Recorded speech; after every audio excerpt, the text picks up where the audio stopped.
सो hey guys, कैसे हो आप सब। होप आप सब बढ़िया होंगे। तो आज हम एक्सरसाइज 3.1 का क्वेश्चन नंबर 2 करने वाले हैं। पर क्वेश्चन नंबर 2 करने से पहले हमें उसके बारे में थोड़ा सा जानना भी होगा।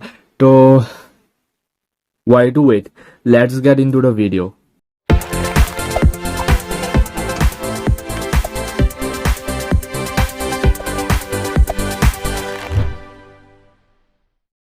तो जो हमारा क्वेश्चन नंबर 2 है ना, उसे स्टार्ट करने से पहले थोड़ा सा पहले से थोड़ा सा जान लो इसके बारे में, लाइंस के बारे में। मतलब तुमने पहले इससे पहले वाले वीडियो में जैसे पढ़ा था कि कोऑर्डिनेट में हमें लाइंस बनाने पड़ते हैं।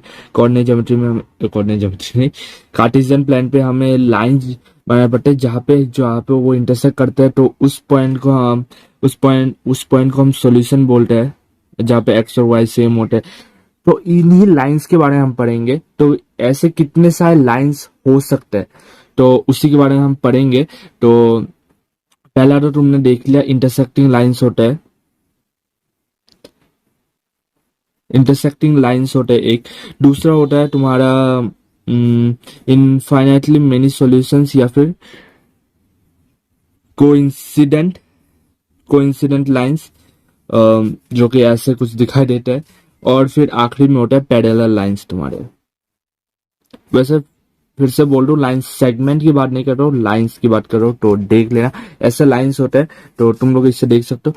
वैसे मैंने इसे कैसे याद किया, इसका इसी का थोड़ा सा एडवांस फॉर्म पर क्वेश्चन नंबर 3 में मिलेगा। तो मैंने उसे कैसे याद किया, तो मैं उससे तुम्हें बताया। तो देखो, जो भी लाइंस होते हैं ना, वो दो तरीके के होते हैं। इस चैप्टर के लिए दो तरीके के होते हैं। तो वो दो तरीके, कोइंसिडेंट और इंसिडेंट। मैं लिख देता हूँ, लाइंस होते हैं ना, lines in in Cartesian plan,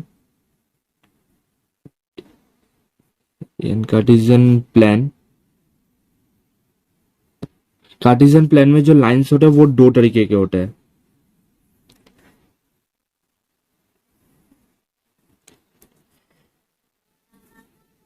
एक तो कोइंसिडेंट कंसिस्टेंट,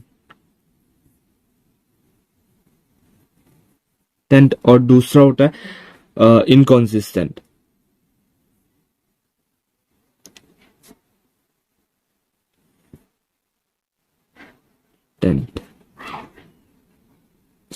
हाँ, ये कॉन्सिस्टेंट, अभी इस कॉन्सिस्टेंट के भी कुछ और पार्ट्स है। कॉन्सिस्टेंट के अंदर दो चीजें आती है। पहली तो हो गई, इस टेबल को सिर्फ याद कर लेना, तुम्हारा बहुत काम हो जाएगा इस लेसन के लिए। तो मैं मानता हूँ ये वाली टेबल बहुत ज्यादा इंपॉर्टेंट। ज्यादा कोई टीचर्स तुम्हें ये बताते नहीं है, फिर भी जान लो, बहुत इंपॉर्टेंट है ये। कॉन्सिस्टेंट के अंदर तुम्हारे आते हैं इंटरसेक्टिंग लाइंस, या फिर unique lines. Intersecting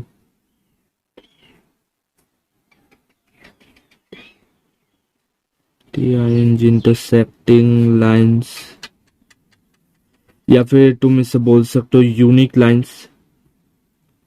unique lines नहीं, यूनिक सॉल्यूशन, या फिर वन सॉल्यूशन भी बोलते हैं। यूनिक सॉल्यूशन या फिर वन सॉल्यूशन, इन नामों से इसे जाना जाता है। एक और कंसिस्टेंट का जो एक और भाग है, वो है तुम्हारा कंसिस्टेंट लाइन का एक और है, वो है कोइंसिडेंट या फिर इनफाइनाइट लाइंस। इंटरसेक्टिंग लाइंस लिखा है ना, coincident line,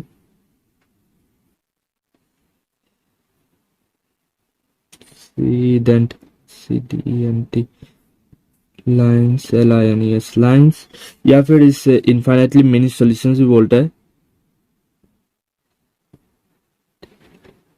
many solutions,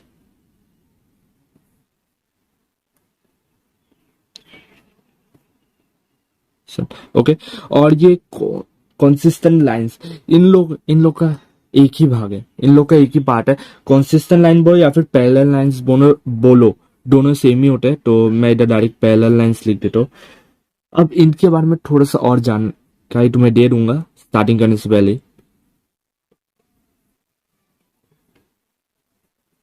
lines, LINES lines, और इसे हम बोलते हैं नो सॉल्यूशन वाले लाइंस। No solution. वैसे ये चार्ट अपने कॉपी में जरूर से बना लेना, याद रखने में इजी हो जाता है।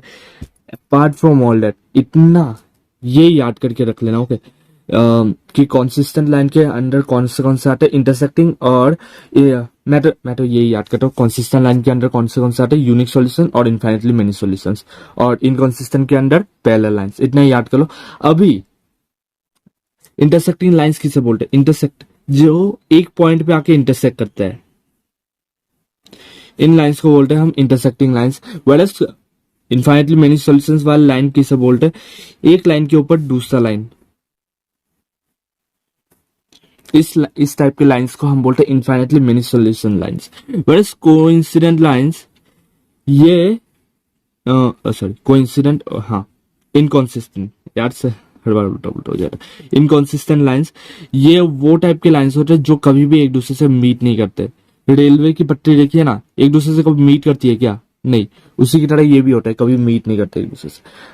अब देखो, हर बार क्या तुम अभी ये उनका एक्स और वाई की सारे वैल्यूज निकाल के, जैसे कि मैंने क्वेश्चन 1 में लिखा था, उसकी तरह एक्स और वाई की सारी वैल्यूज निकाल के फिर एक लाइन बनाओगे और फिर चेक करोगे कि वो कंसिस्टेंट है, इनकंसिस्टेंट, या फिर कोइंसिडेंट लाइन से, ऐसे करोगे क्या? Obviously you will not do this. तो इसके लिए हमारे ग्रेटेस्ट मैथमेटिशियंस ने बहुत अच्छी एक ट्रिक बताई है। तो let me teach you the trick. हमें जो हमारा जो हमारे सॉल्यूशंस होते हैं उन्हें इनके साथ कंपेयर करना होता है कि इंटरसेक्टिंग लाइंस के जो फॉर्मूले होता है वो क्या होता है। एक बार फॉर्मूले बताया तो फिर तुम्हें बताता हूँ ये काम कैसे करता है। इंटरसेक्टिंग लाइंस के फॉर्मूले होता है A1 by A2 is not equal to B1 by B2। अब ये क्या है, ये A1 क्या है, B1 क्या है, C2 क्या है, या ये सब तो है आगे पता चलता जाएगा, वीडियो में आगे बढ़ते हैं तब पता चल जाएगा तुम्हें। इनफाइनेटली मेनी सॉल्यूशंस के इसके तो सबसे इजी है, मेरा फेवरेट है, पर्सनल फेवरेट। इसका everything equal A1 by A2 is equal to B1 by B2 which is equal to C1 by C2। अब देखो सिंपल है ना, इतना इजी है, ये सारे इतने इजी है। वैसे तुम्हारे ये बुक के पीछे भी लिखा हुआ है कहीं पे, पीछे नहीं आगे की तरफ, इस एक्सरसाइज के आगे की तरफ तुम्हें लिखा हुआ है। और अभी पैरेलल लाइंस क्या फॉर्मूला गया, पैरेलल लाइंस का तो बहुत इजी तरीके से, इधर जगह नहीं हो रही है तो इधर लिख रहा हूं मैं फॉर्मूला, ठीक है। A1 by A2 is equal to B1 by B2, ये इक्वल है, पर C1 बाई C2 से इक्वल नहीं है बंदा, बैड लक। अब ये काम में कैसे आएगा? अभी कुछ क्राइटेरिया जान लो। तुम्हारा लेसन का नाम क्या है? Pair of linear equation in two variable. Pair का मतलब क्या है? दो जोड़ी। दो जोड़ी का मतलब इधर दो जोड़ी होंगे, दो लीनियर इक्वेशंस दिए होंगे तुम्हें। तो let me take example of two linear equation. Okay, एक क्वेश्चन सॉल्व करते करते हम इसे करेंगे। ओके, तो क्वेश्चन नंबर 1 से मैं स्टार्टिंग करता हूँ, इधर तक तुम्हारा फॉर्मूला हो गया, इसे कॉपी में लिख लेना, नोट्स डिस्क्रिप्शन बॉक्स में मिल जाएंगे। और ओके, तो मैं पहले क्वेश्चन पढ़ लेता हूँ। On comparing the ratios A1 by A2, B1 by B2 and C1 by C2, find out whether the line representing the following pair of linear equation intersecting at a point are parallel or inconsistent। देखो, हमें directly ये पूछा गया कि ये जो lines है वो पैरेलल है या फिर क्या बोला, इनकॉन्सिस्टेंट बोले क्या? नहीं, कोइंसिडेंट है, कोइंसिडेंट लाइंस है। अब भाई आज जैसे कोइंसिडेंट या फिर इनफाइनाइटली मेनी सॉल्यूशंस वाले नाम सुनो, डायरेक्टली ये फॉर्मूला घूमना चाहिए। पहला लाइन सुनो या फिर नो सॉल्यूशन सुनो, ये फॉर्मूला घूमना चाहिए, बस इतना ही है, तुम्हें इतना ही बताना है। तो question number 1, starting with question number 1। Okay, दो लीनियर इक्वेशन दिया हुआ है, तो मैं उन दोनों को लिख लेता हूं। 5x minus 4y plus 8 is equal to 0। और ये थोड़ा सी स्पेस देके मैं दूसरा वाला लिख लेता हूं, plus 6y minus 9 is equal to 0। अब देखो, सिंपल सा क्वेश्चन में ये बोला गया A1 बाई A2। ओके, मैं एक काम करता हूँ, इन दोनों को किसी से कंपेयर करता हूँ, अलग अलग चीजों से कंपेयर करूंगा, क्योंकि दोनों सेम थोड़ी ना है, अलग अलग है ना, तो अलग अलग चीजों से कंपेयर करेंगे। By comparing with RING comparing with, मैं इस वाले को कंपेयर कर रहा हूं A1 by X plus B1 by Y। पहले को हम सुपरस्क्रिप्ट सबस्क्रिप्ट में 1 दे के सबके साथ कंपेयर करके जाएंगे, और एक्स और वाई तुम लोग अपने हिसाब से डाल लेना, और इधर C इज इक्वल टू 0, इसके साथ हम इसे कंपेयर करेंगे।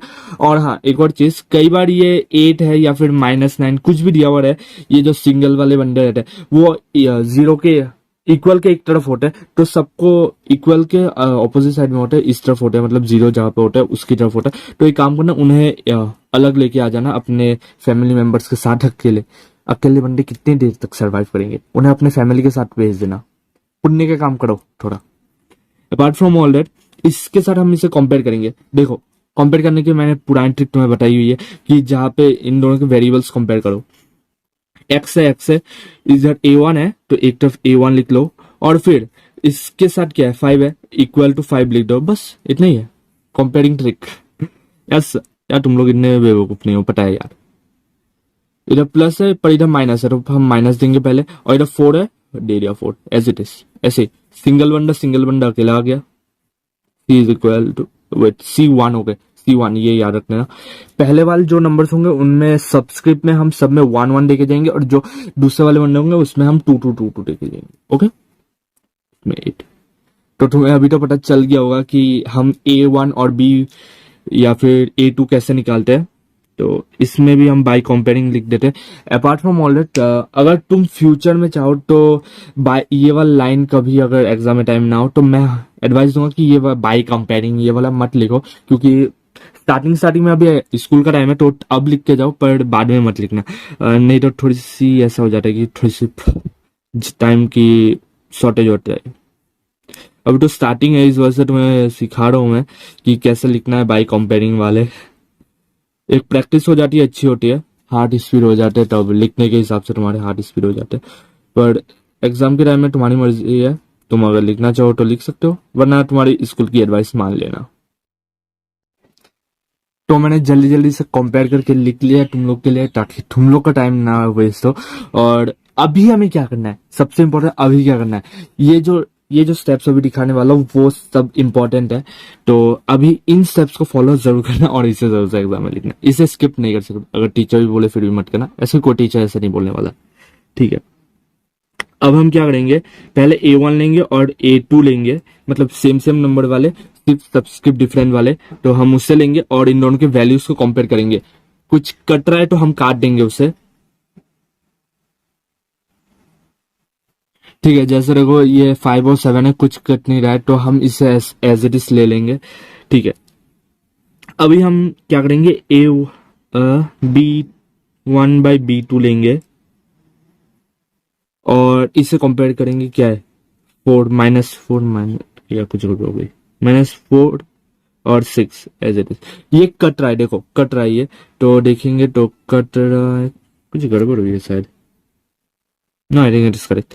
इधर 2 हो जाएगा, इधर 3 हो जाएगा, तो ये आंसर मिल जाएगा -2/3, डन।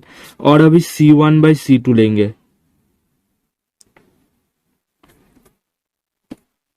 ओ यस, यहाँ पे इंटरसेक्टिंग बोला गया,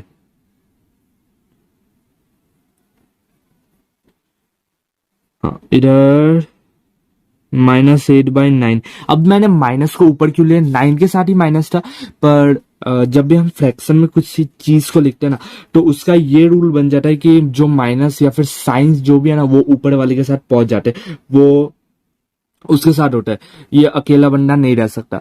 वैसे तुम्हें C1/C2 लिखने की जरूरत नहीं थी इधर, क्यों, क्योंकि यहाँ पे देखो A1/A2 और B1/B2 क्या सेम आया है।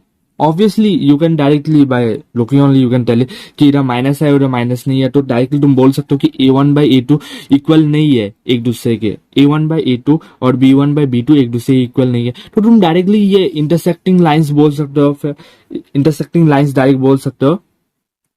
सिंस इधर लिख देना, सिंस इधर लिखना बाय कंपेयरिंग, तुम्हारी मर्जी है, मैं तो एडवाइस दूंगा मत लिखो ऐसा कुछ। Since A1 by A2 is not equal to B1 by B2।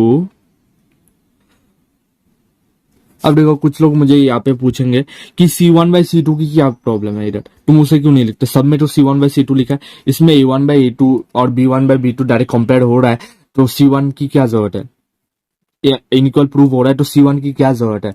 इनमें तो नहीं हो रहा था, इस वजह से मुझे C1 लिखना पड़ा, पर इसमें तो हो रहा है तो मुझे C1 लिखने की क्या जरूरत है। अपार्ट फ्रॉम ऑल दैट, अगर तुम्हारे कभी मूड हुआ कि टीचर पूछ रहे बेटा बताओ इंटरसेक्टिंग लाइंस का पूरा फॉर्मूला बताओ, पूरा फॉर्मूला में तब लिख देना C1 by C2 भी इधर बोल देना, तब इज नॉट इक्वल, तब टीचर सोचेंगे बच्चा समझदार है, बहुत समझदार है। वरना हम ट्रेडिशनली सिर्फ पहले दो को इंटरसेक्टिंग वाले में सिर्फ पहले दो को कंपेयर करते हैं और फिर लिख के जाते हैं। सिंस ये है इसी वजह से it is a intersecting line, it is ये क्वेश्चन में दिया हुआ रहेगा, it is intersecting at a point, it intersects at, since it therefore इधर लिख देना therefore it intersects at a point, ये क्वेश्चन में लिखा हुआ रहेगा, तो इसी वजह से हम उसे इसी को लिखेंगे, यहाँ पे इंटरसेक्टिंग लाइंस हम नहीं लिखेंगे, intersect at a point, intersect at a point।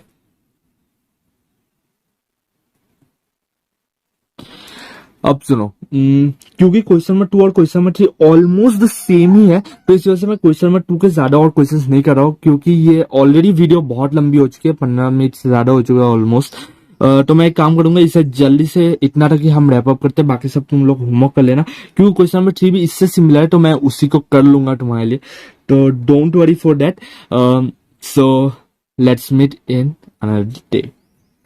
So here at the last, here are testers signing off. Peace.